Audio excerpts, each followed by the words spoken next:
sir. You were the first person to go into Kremlin after Alaska? Not the, as the first foreign minister. Yes. Foreign minister to visit Russia and I mean, I guess so. And met Putin. Yeah, I guess so. What is the sense you got of that conversation? Everybody's linking us to that conversation as well. Well, there were two parts to it. I mean, one part of it was our own relations, and we have a practice of annual summits with the Russians. We are planning one at the end of the year. So a lot of it was devoted to what would happen there. It's an annual exercise. That's how the relationship grows. And I'm like the account keeper for the non-military side of it. So the way it is divided is defense minister manages the military side. I do the rest.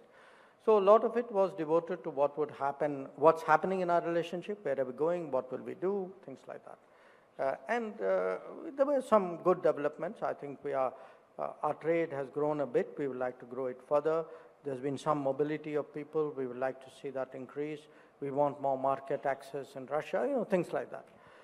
The other part of it, of course, was the global picture, and particularly since President Putin had come out of Alaska, so he spoke to me about his views on, what was happening. And so, could you give us a window or an understanding of how that conversation has gone and how it's looking in the ground since you're coming from there?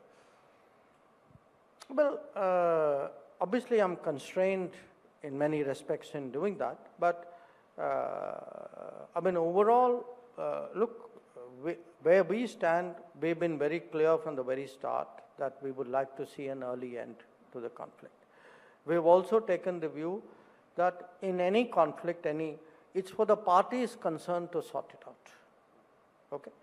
Now, in this particular case, because the parties concerned are also comfortable and the Americans took the initiative, we've been supportive of the efforts, because we are supportive of any efforts which would bring about that change. Now, it is a very complex, complex situation there, because there are military complexities, there are political complexities, there's a whole history there.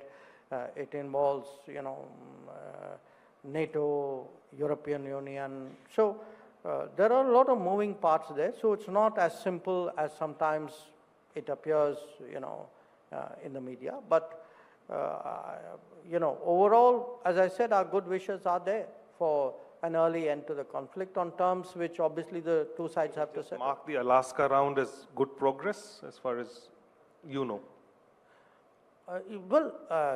Certainly I think it would be a fair assessment, and you don't need a meeting with President Putin to say that. I think it was visible that in Alaska a lot of things were talked about and some things were agreed about. So to that extent, yes, it was progress.